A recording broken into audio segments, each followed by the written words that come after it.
Un saludo cordial a todos, me presento, mi nombre es Mirencha Mile Palomino Flores y junto a mis compañeros Sheila Nicole Carpio Guayasta, Jocelyn Abril Morales Paredes, Camila Brigitte Quispe Castro y Carlos Alejandro Sensevedo Urbina, les presentaremos nuestro trabajo final como un tema elegido, el terrorismo. Mi nombre es Camila Quispe y voy a hablar sobre la reformulación del tema. Bueno, el conflicto armado interno que afectó al Perú en 1980 y fines de los años 90 transformó en regiones rurales y ciudades según la Comisión de la Verdad y la Reconciliación. Las zonas más vulnerables con ausencia del Estado en servicios básicos concentraron la mayor parte de víctimas y violencia, lo que muestra que el fenómeno tuvo raíces sociales y territoriales profundas. Hemos elegido 3 lecturas del curso para marcar nuestro análisis. La primera lectura pertenece a la semana 12 del autor Nelson Manrique titulada El tiempo del miedo 2002.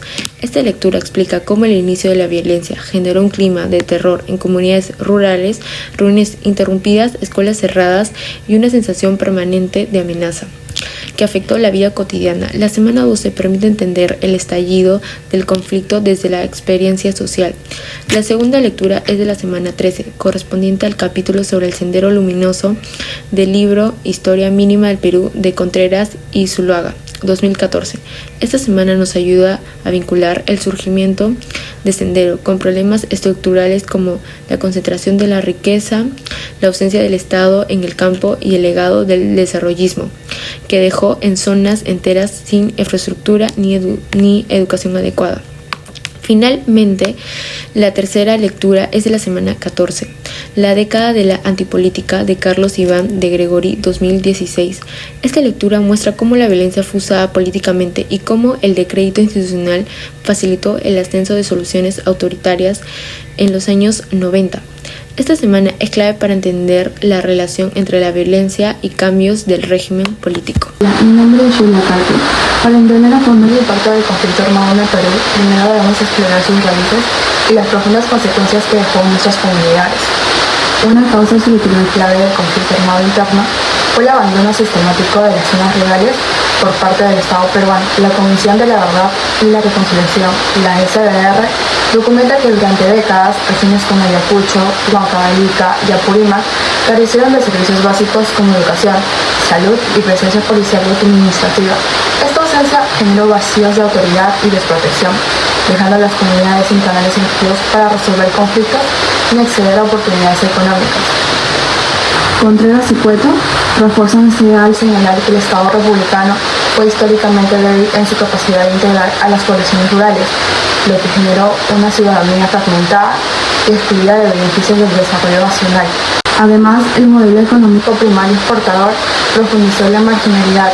Contreras y Zuluaga explican que la migración interna, el latifundio y la exclusión económica generaron frustración social.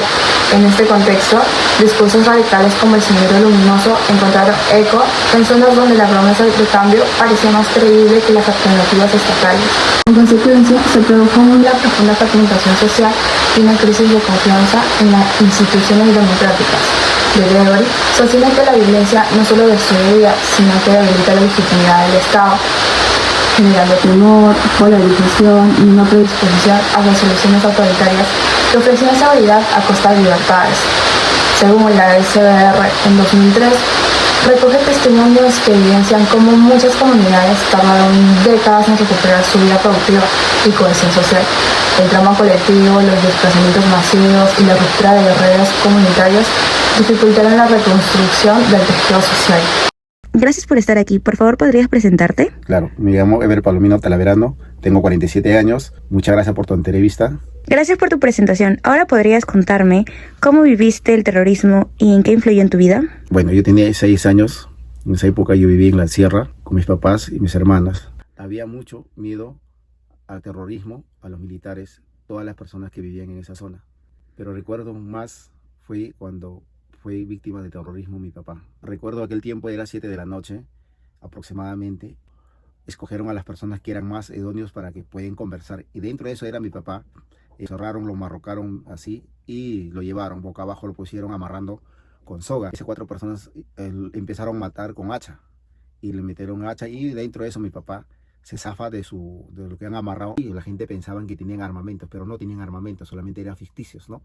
Entonces dentro de eso mi papá se quería defender, quería dar patadas, puertas y empezaron a gritar la gente, todo un caos en general. Y mi papá lo mataron cruelmente, metieron hacha en la cara, los nariz, los ojos, todo, los brazos, todo, metieron hacha.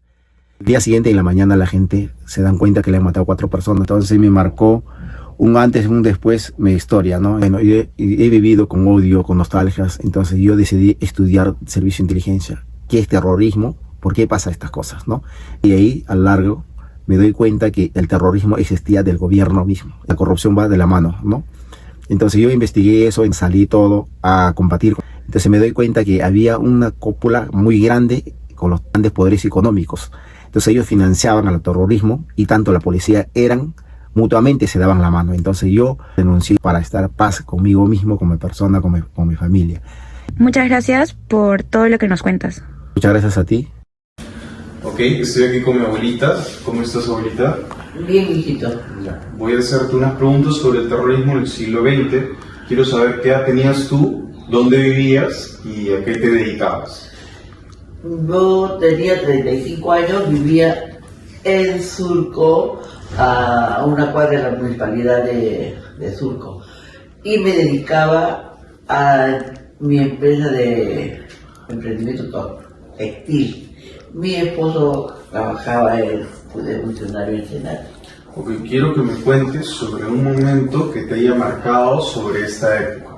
Bueno, me marcó esa época es la que me marcó bastante por los continuos apagones que había debido a que los terroristas las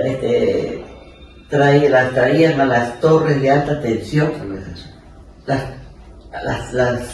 traían abajo y aparte y volaban las torres. Y aparte, ¿cómo se llama? También no sabíamos, porque también habían personas casi como indígenas que se ponían con sus polleras y ahí tenían escondiendo. Entonces uno salía a la calle que tenía que salir, pero siempre con temor, no sabía si regresar o no regresar, porque continuamente volaban los cochebombas también, había cochebombas. Ok, abuela, muchas gracias por esta entrevista, gracias por la experiencia. En conclusión, el análisis del terrorismo en el Perú del siglo XX nos permite comprender que este periodo no fue un hecho aislado, sino el resultado de una combinación de desigualdad histórica, ausencia del Estado y crisis institucional. Tal como muestra la CBR y las lecturas revisadas, las regiones rurales fueron las más golpeadas porque vivían en abandono, sin escuelas, sin servicios de salud, sin presencia policial y con muy pocas oportunidades. Este vacío permitió que ideologías extremas encontraran espacios para difundirse, especialmente en zonas donde la población buscaba respuestas ante décadas de exclusión. Los testimonios recopilados también evidencian el impacto humano profundo que dejó este conflicto. En las comunidades andinas, el miedo se volvió parte de la vida diaria. Familias divididas, desplazamientos forzados y una ruptura total del tejido social. Y en las ciudades como Lima, la población vivió con atentados, apagones, transportes paralizados y una sensación constante de inseguridad. Esta experiencia colectiva marcó varias generaciones y dejó heridas que aún siguen presentes. La respuesta del Estado, aunque logró frenar parte de la violencia en ciertos momentos, no solucionó las causas estructurales del conflicto. El énfasis en medidas represivas y la falta de políticas de inclusión mantuvieron viva la desconfianza hacia las instituciones. Por ello, nuestra propuesta plantea una estrategia integral que incluya mayor presencia estatal en las regiones, inversión en educación y desarrollo local, una reforma policial con enfoque en derechos humanos y programas sólidos de memoria y reparación. Solo construyendo instituciones cercanas, justas y confiables podremos asegurar que un periodo tan doloroso nunca vuelva a repetirse en nuestro país.